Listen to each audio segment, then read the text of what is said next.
About the application of the combination of soft and hard. Soft and hard board is the flexible circuit board, and the hard circuit board according to the relevant process requirements by pressing and other processes. Characteristics are high reliability, high precision, low impedance loss, complete signal transmission quality and durability. Mainly used in industrial, military and medical. Soft and hard bonding board can also be used in the common folding mobile phone round point, camera template, keyboard, RF module, etc.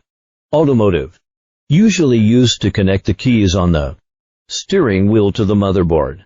Vehicle communication system, satellite navigation, vehicle external detection system, etc.